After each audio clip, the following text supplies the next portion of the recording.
बच्चों, आज हम डू एज डायरेक्टेड में एज सून एज के स्थान पर नो सूनर दैन का प्रयोग कैसे करते हैं अथवा प्रयोग करने की विधि क्या है, इसके संबंध में बताएंगे।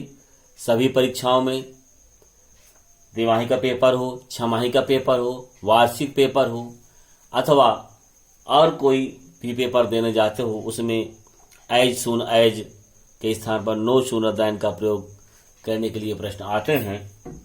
उसका नियम ये है कि एज सून एज के स्थान पर नो सूनर लिखें, सबसे पहला काम है। इसके बाद जिस वाक्य में एज सून एज लिखा था उसी वाक्य खंड से प्रश्नात्मक स्वरूप बनाएं, अर्थात सहायक क्रिया सब्जेक्ट से पूर्व लिखें, दूसरे वाक्य खंड के पूर्व दैन लिखें। अब इसको हम जब तक उदाहरण से समझाएंगे नहीं, एग्जाम्पल से समझाएंगे नहीं, बच्चों आप लोगों के समझ में नहीं आएगा। आप सबके सामने उदाहरण है as soon as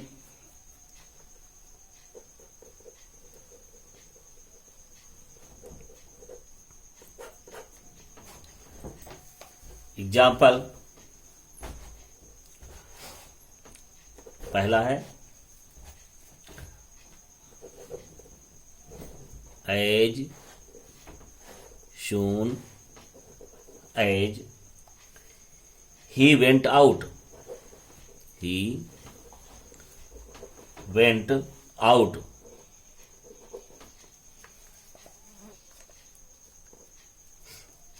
his friend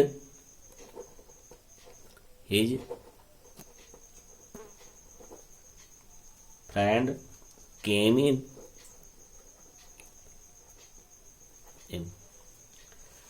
ध्यान से देखना, हमें बहुत ज्यादा सेंटेंस के पीछे नहीं पड़ना है, क्या अर्थ निकालना क्या नहीं, बहुत एकदम सरल।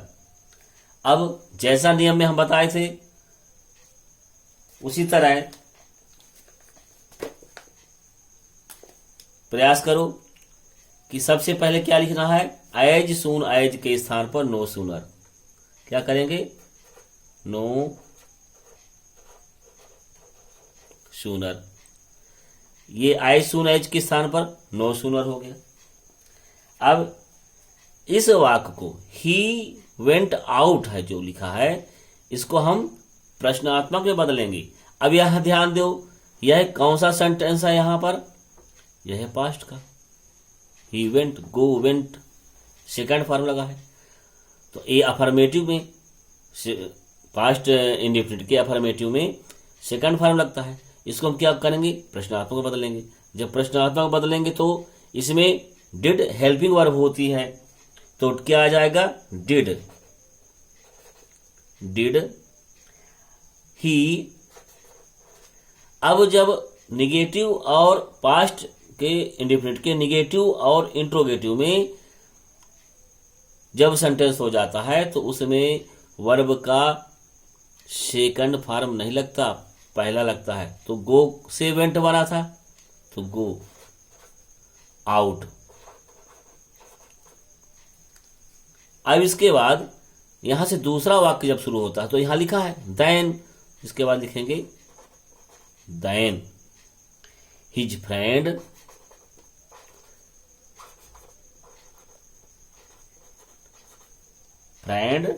केम इन। ये लो, स्पष्ट दिख रहा है। अब उत्तर पूरा हो गया। अब अगला एग्जाम्पल समझते हैं।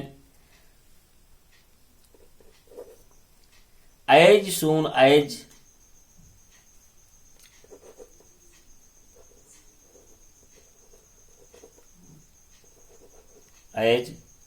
द बॉय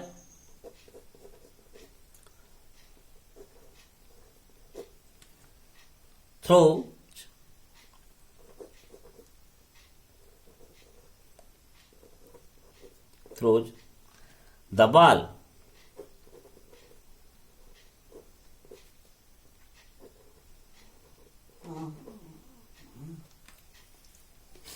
जो बालक है गेंद फेंक रहा, द डॉग कैच इट,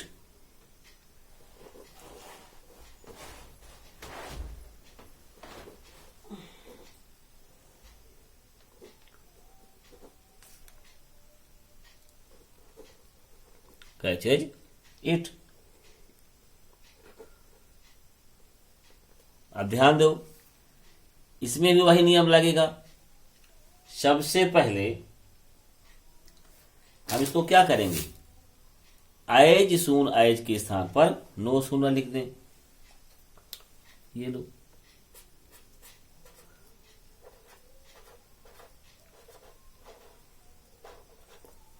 ये लो। अब इसके बाद यहां द बॉय थ्रोज। अब ध्यान देना, द बॉय थ्रोज। अब यहां थ्रो में यस लगा है। अब यस कहां लगता है, प्रेजेंट इंडेफिनिट में। यस वर्ब में यस प्रेजेंट इंडेफिनिट में लगता है, तो इसमें यह सिंगुलर है, द बॉय। तो इसमें क्या लगेगा, इसको जब निगेटिव बनाते हैं और इंट्रोगेटिव बनाते हैं तो सिंगुलर के साथ क्या होता है इस्तेमाल, डज। प्लूरल के साथ क्या होता है, डू। तो इसमें हो जाएगा डज, ये एज सून एज, इसके बाद डज द बॉय थ्रो। यहां यस हट जाएगा, यहां throw the ball.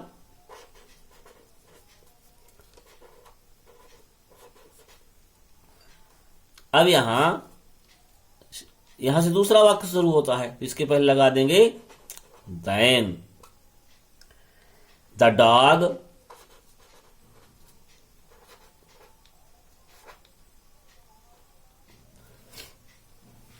Catches it.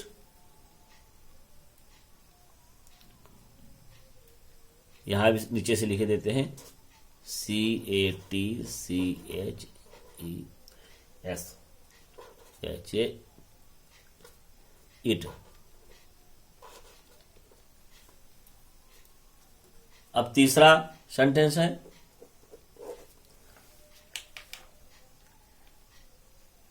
फिर से समझो, as soon as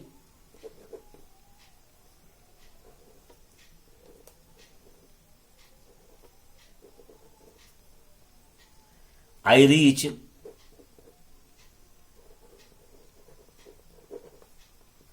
Mumbai.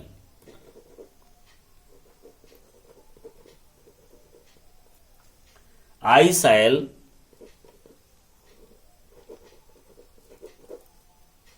Give you a call.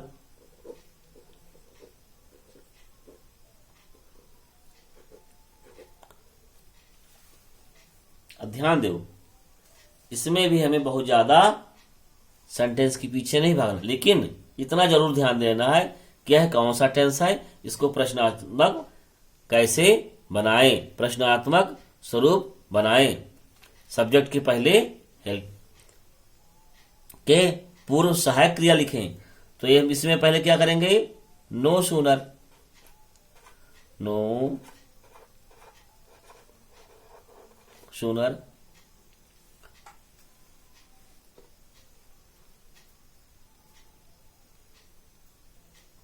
यहां ध्यान देना, यहां मिस्टेक हो गया था, नो सूनर के बाद ये धोखा से मिस्टेक हो गया था, इसमें ध्यान देना, इसको काटना है। एज सून एज के बाद नो सूनर लिखना है, यह मिस्टेक हो गया था। No sooner. अब यहां प्लूरल का है, आई के साथ क्या लगेगा, डू। आई के साथ क्या लगेगा, डू। I reach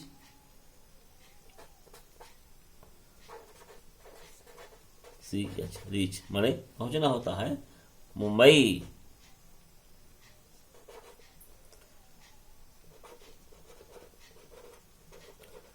Mumbai. अब यहां then then I shall give you a call.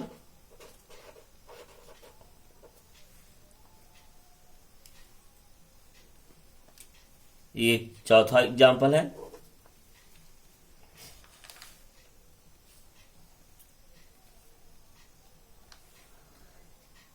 As soon as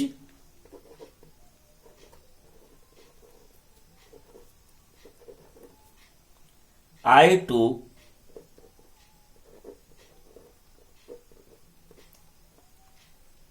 what? BATH. The sun rose.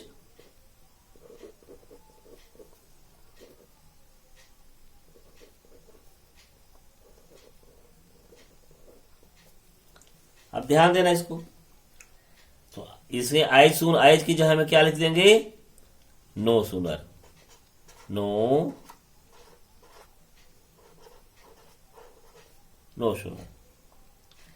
अब इसको फिर से प्रश्नार्थक में बदलें आई टू बात को, तो यहां डिड टेक किसका सेकंड फॉर्म होता है? टूक। तो इसलिए पास्ट टेंस का है, तो इसमें डिड आएगा। आई टेक बात। then the sun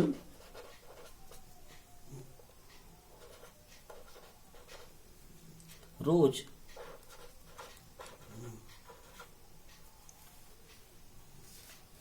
अब